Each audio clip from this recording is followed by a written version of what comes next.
direction is not your strength. No. Okay, so the reason they called that Lover's Cove is up until the road was built in 1908 that went from Avalon all the way out to Pebbly Beach and then up over the hill. They had no road. The hillside came directly right down to the water. So people who wanted to boo and spoon and croon and all those other words, they wanted to make out. They wanted to make out.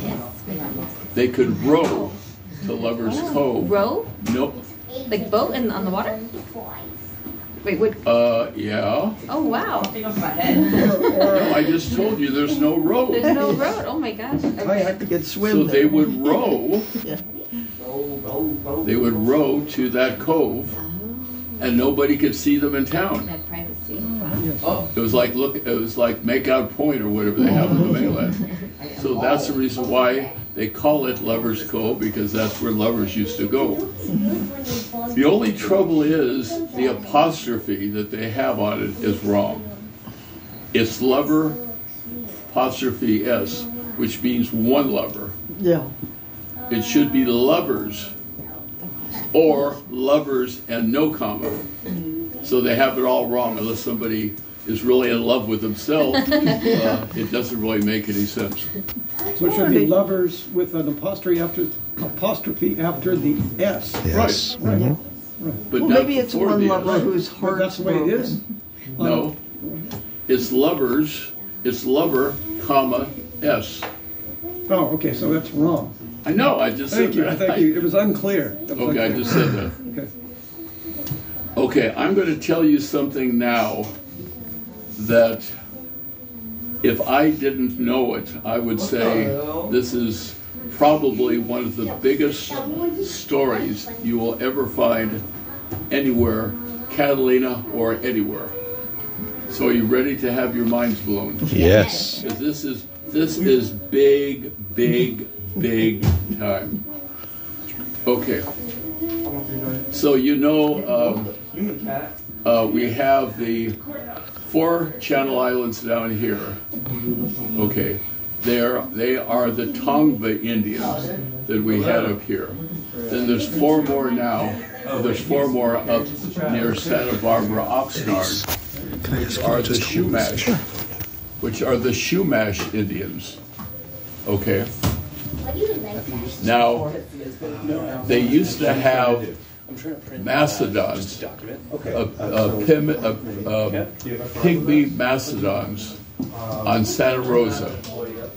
What they did is we used to have the giant mastodons on the mainland. They eventually swam, some of them swam to the island, and then they became miniaturized. So there were mastodons on the island.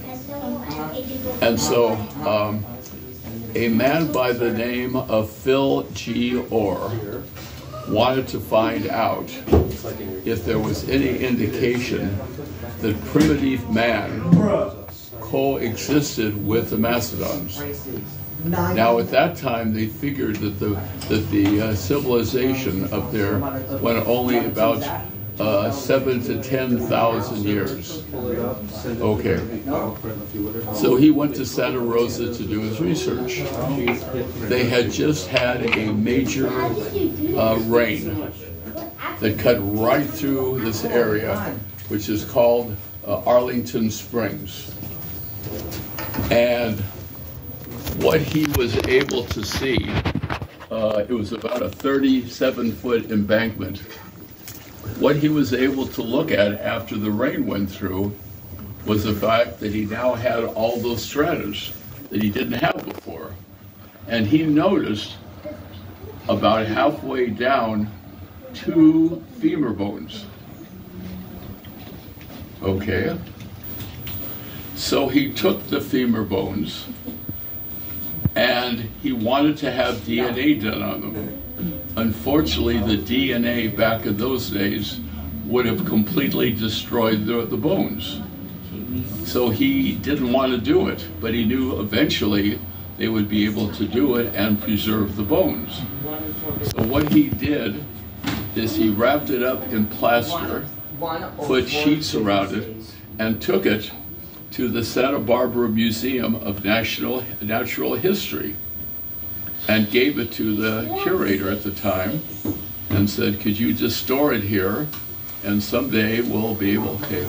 Well, it took a number of years. It took until 1987, which was 46 years later, that somebody was reading about Dr. Orr. And in his records, he told about finding the bones and leaving them at the museum. So he went to the museum. He said, do you know where those bones are? He said, I don't know. He said, let's go in the back and check it out. They went in the back and they found them.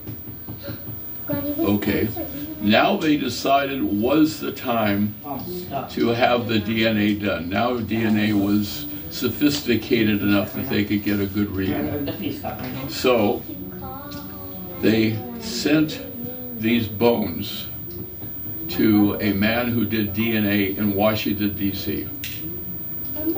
Just saying, you know, tell us what you found. He's capping. Well, he calls them back. By the way, if you want to check out the movie that gives a lot of good information about it, it's called West of the West. He has them here. Now, some of the information I'm giving you, because I was the one that they focused on Catalina Island. So I went to the premiere in Santa Barbara. And so they had lectures that went beyond the movie. So I'm telling you more than you're going to see in the movie. But it will certainly give you a pretty good idea. Okay, so they sent these bones.